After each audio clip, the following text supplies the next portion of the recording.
এবারে লড়াইটা হবে জোরদার। সিপিআইএম যেভাবে আন্দোলন তৈরি করছে, বিজেপি নাজেহাল। মানুষ বলা শুরু করে দিয়েছে এই বিজেপি বাটপার। মানুষ বলা শুরু করে দিয়েছে এই বিজেপি ধান্দাবাজ সাম্প্রদায়িক দল। হাওয়া কিন্তু বামেদের দিকেই রয়েছে। আমি কথা বলছি ত্রিপুরার কথা।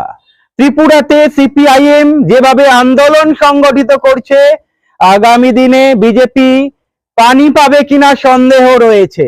মানুষ বিজেপি ছেড়ে সিপিআইএম এর দিকে ঝুঁকছে। আমরা ত্রিপুরা জুড়ে একই দৃশ্য দেখতে পাচ্ছি। প্রতিদিন বিজেপি ছেড়ে সিপিআইএম এ যোগদানের খবর আসছে, ত্রিপুরা মঠা পার্টি ছেড়ে সিপিআইএম এ যোগদানের খবর আসছে। আমরা দেখেছি ত্রিপুরাবাসী নাজেহাল। জলের সমস্যা, রাস্তাঘাটের সমস্যা, কাজ নেই, শিল্প নেই, শিক্ষা ধুঁকছে, একের পর এক দুর্নীতি, সরকারি চাকরিতে নিয়োগ নেই। ত্রিপুরার মানুষ এই বিজেপি চায়নি। আজকে ত্রিপুরার মানুষ বুঝতে পারছে বিজেপিকে এনে কত বড় ক্ষতি করেছে। তাই মানুষ নিজেদের ভুল শুধরে নিতে চাইছে। যা খবর পাওয়া যাচ্ছে 2028-এ আর বিজেপি নয়, মানুষ চাইছে বামফ্রন্ট সরকার, মানুষ চাইছে সিপিআইএম কে। আপনারা জানেন সিপিআইএম এর সম্পাদক, ত্রিপুরা জেলার সম্পাদক জিতেন্দ্র চৌধুরী কি বলেছেন? জিতেন্দ্র চৌধুরী বলেছেন 2028 বামফ্রন্ট সরকার আসছে। কর্মীদের সজাগ থাকতে বলেছে, বুথে বুথে ব্যারিকেড গড়ে তুলতে বলেছে। 2028-এ হাড্ডাহাড্ডি লড়াই হবে বিজেপি বনাম সিপিআইএম। ত্রিপুরার মানুষ যত সিপিআইএম এ আসছে, সিপিআইএম এর উপরে আক্রমণ বেড়ে চলেছে। এরা আবার দিনের বেলায় নয়, রাত্রি বেলায় সিপিআইএম এর পার্টি অফিসে হামলা করে। যখন সবাই ঘুমোতে চলে যায়, রাতের অন্ধকারে চোর ডাকাতের মতো এসে পার্টি অফিসে আগুন লাগায়, পার্টি অফিস পুড়িয়ে দিয়ে যায়। রাত্রিবেলায় মদ খেয়ে ওই বিজেপি কর্মীর বাড়িতে গিয়েই কেউ সুন্দর বউ আছে কি সুন্দর মেয়ে আছে ওই দিকে ঝোঁক। এমনিতেও জানেন ত্রিপুরার নেতা, যারা বিজেপির নেতা রয়েছে, তাদের চরিত্র কতটা ভালো আমরা অনেক পিকচার দেখেছি, সেখান থেকে প্রমাণ পাওয়া যায়। ত্রিপুরার মানুষ কতটা ভালো রয়েছে ওই ছবিগুলো আপনারা দেখেছেন। সেই ছবিগুলো দেখে আমার মনে হয় আপনাদের বলতে হবে না, আপনারা বুঝতে পাচ্ছেন মানুষ সিপিআইএম এ ঘুরছে। কারণ সিপিআইএম মানুষের পাশে দাঁড়িয়েছে। কোথাও জলের সমস্যা, কোথাও আবাস যোজনার ঘর পায়নি, কোথাও কাজ নেই মানুষদের, তাদের পাশে দাঁড়াচ্ছে। রাস্তাঘাটের বেহাল দশা, তাদের পাশে সিপিআইএম দাঁড়াচ্ছে, আন্দোলন গড়ে তুলছে। ন্যূনতম মজুরি দিতে পারছে না এই বিজেপি সরকার, সরকারি চাকরি নেই, বিভিন্ন ইস্যু নিয়ে, বিভিন্ন দাবি দাবা নিয়ে ত্রিপুরার সিপিআইএম জনগণকে সাথে নিয়ে গর্জে উঠেছে। 2028-এ আবার বামফ্রন্ট সরকার, 2028-এ আবার সিপিআইএম এর লাল পতাকা উড়বে ত্রিপুরাতে। ত্রিপুরার জনগণ এবারে জেগে উঠেছে। ত্রিপুরার কর্মীরা, সিপিআইএম কর্মীরা এবারে বলছে আর নয়, এবারে যে কোনো ভাবেই ব্যারিকেড গড়ে তুলতে হবে, বুথ আগলে রাখতে হবে, বিজেপির গুন্ডা বাহিনীকে ছাপ্পা মারতে দিলে চলবে না। এক কথায় এই সিপিআইএম জেগে উঠেছে। বন্ধুরা, পশ্চিমবঙ্গে সিপিআইএম বিভিন্ন দিকে আন্দোলন করছে, আমরা দেখতে পাচ্ছি।